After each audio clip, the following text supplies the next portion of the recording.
Hello everyone, Scott Janeway here from Crucible Custom Props, and today I'm going to talk about the Dragon King Savior Katana. So like the fletching, this comes from Dragon King, which is distributed by CAS Iberia, and they make unique, well, katanas, anyway, they have some small things that are pretty unique to them, but this one in particular, I like the look of it. I liked the hamon, the look of the hamon, looked cool in pictures. It had bohi. I think might be the only one that Dragon King has with bohi. If not, it's one of the very few. And I kind of wanted to, I liked the koshirai. It looks pretty neat. As you can see here, it's got a navy blue saya. It is a gloss finish, so it does show fingerprints and things like that. But it wipes off fairly well. It comes with a black cotton ito. As you can see, the diamonds aren't perfect, but it's very tight. It's super, super tight. You can't move them at all. Over the manuki, even super tight. It moves just a tiny bit over the manuki, but otherwise this wrap is really, really tight. It's pretty good. It also has the typical Dragon King silver fitting shitidome. The seppa and the habaki's all silver. The saya doesn't rattle at all. It fits really well.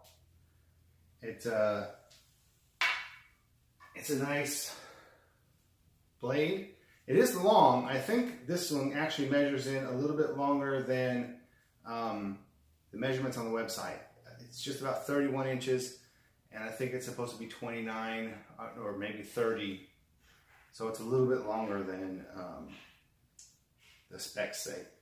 And that said, this one, as compared to in fact, let me put it back in so I can show you quite the difference of the way the tsuka is shaped. So hopefully this will come across on camera. What you can see here, the tsuka on the fletching is, well, it's not bad feeling. It's definitely thicker and larger in every way. Not so much the length is what I mean, but it's thicker in the hand. It's fatter. I went to Japan recently and got some fittings from Tozando, and those fittings, like the fuchin and the kashira, are almost exactly the same size as these. There's just maybe a millimeter more width here than the Tozando fittings.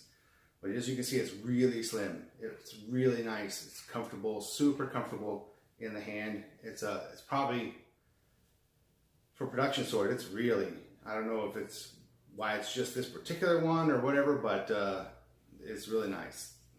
The fuchin kashira dictates some of that shape, so they did a good job on this tsuka.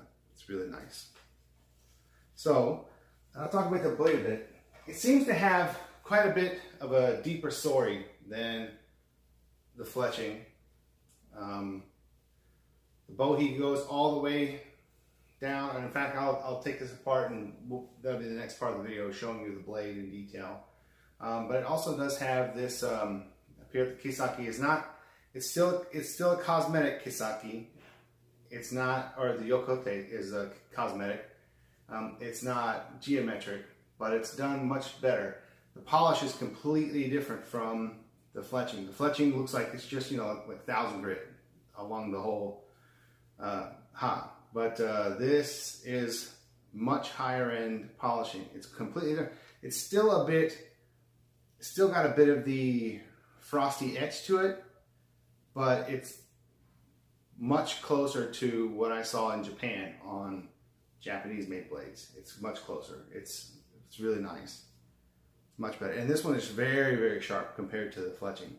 Much sharper, which could just be a fluke on the fletching. But otherwise, it has it's very light as well. It feels super light, even for that long of a blade. It's very light, very nimble. It's really nice. In fact, I like it quite a lot. It cuts really well. All I've cut was pool noodles so far, But, and you know, I'm a noob, so my technique is probably really poor compared to some people. But for me, it worked really well, and it's a joy to use as far as my limited experience goes. This is really nice. Anyway, let me show you some of the details, and hopefully I'll roll in some pictures here while I'm talking about these things. But you'll notice that the Savior, I don't know why they call it the Savior, but the tsuba here has the face of a deity on one side, and the other side has some flames and a sword, and Minuki are little swords on both sides as well. And the Kashida has kind of like that sort of the same kind of face. Less, more angry here and kind of grumpy here.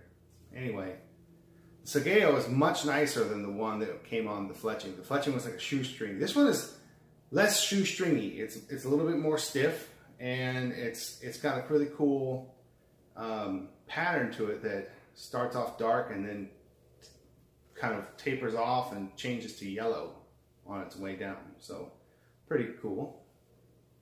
Can't complain about that.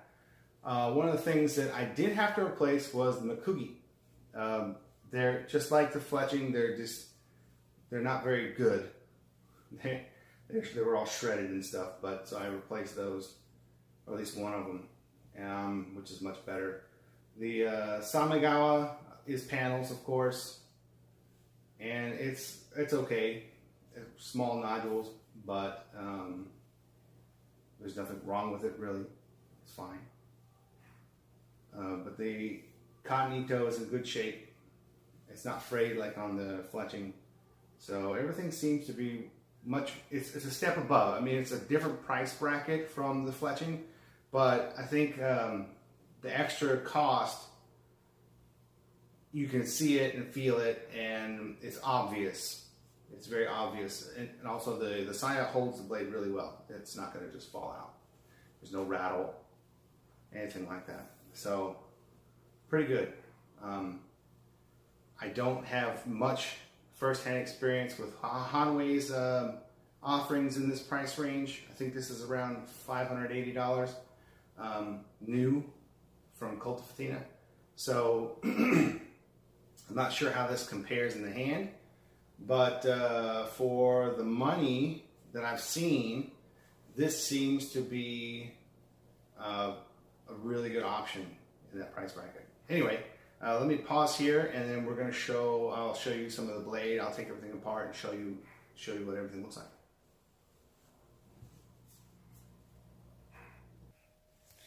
Okay, so here's the blade disassembled.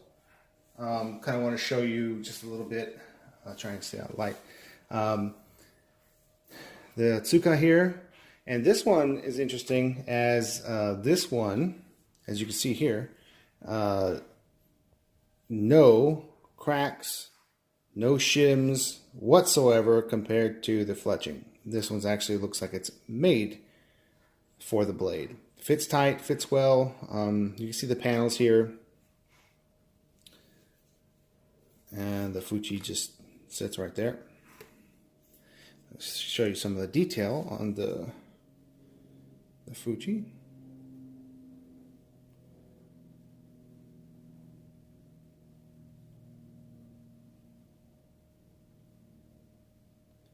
So that kind of sword goes all the way around to the other side. That's pretty plain. Here, I'll show you the Kashida. Got this angry kind of face. Again, I don't really know the story behind what it's supposed to be, but you can kind of get a look here how slim everything is.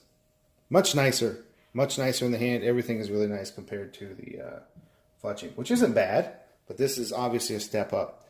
We have the same seppo with the scallops silver, and they are silver. Now, the one thing about this one, when I took it apart the first time, I could not get this habaki off. this habaki was stuck on the, as I was saying when my camera cut off, the habaki was stuck on there, and it took a lot of persuasion to get it off, and they left a lot of burrs and stuff on the inside. But so once I finally got it off, I was able to file it where it needed to be and get it to be a decent fit. So where it fits nice, snug, but it comes off. So that was good. Let me show you the tuba here. So you can see the face here. The gold work is not bad. It's fairly nice and precise, at least, which is good. The other side is the flames with the sword in silver this time. So overall, not bad. The blade you'll see here, pretty much the same kind of quality Nakago as the fletching. The Hamachi, Munamachi, close to the same level. The Munamachi is a little farther up. But you'll see here the bohi terminates right here underneath where the habaki goes. Not bad. Nothing special, nothing pretty here, but nothing bad either. So I will now, let me just cut, and I'll try and show you some close-ups of the blade. All right, we're going to start down here. As you can see, there's a bit of patina on it, some rust.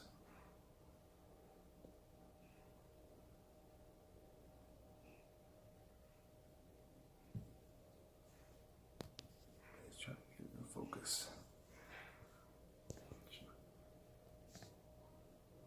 I'll try and show it. I don't really know, as you can see here, what that rub is. Maybe touching something in the saya. Maybe that's why there's no rattles. It's a tight fit.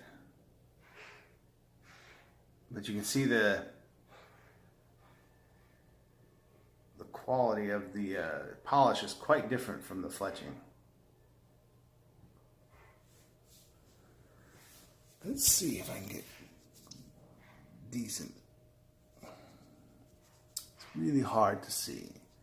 I'll take it in the light and try and get some more footage of it here in a second.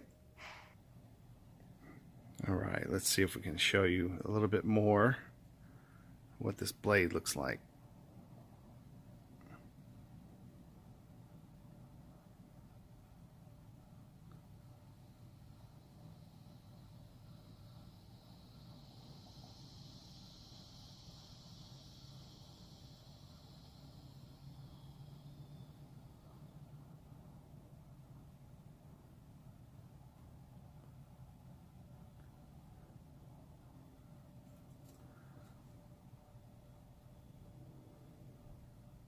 Thanks for watching. I hope this helps somebody out there who might have thought about this sword in particular.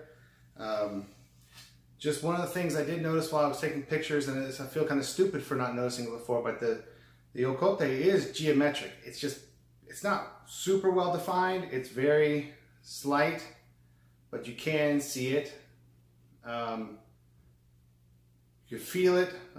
I always usually have a cloth or something, microfiber between my hands and the blade so it's hard to feel because it's very lightly defined, but it is there. It is geometric. So anyway, so it's a pretty nice sword. I don't have a lot of experience with all the others in this price range. You know, there's Huawei's, there's Monotoshis, there's all kinds of stuff that you can cut with, maybe that have better aesthetics as well. But this one is readily available from Cult of Athena. They have good customer service. I would say if you can get it a little cheaper than retail, that's awesome. But it feels nice. It feels it feels nice. It's just all I can really say about it. My limited experience, I think it's a win. So anyway, thanks for watching, guys.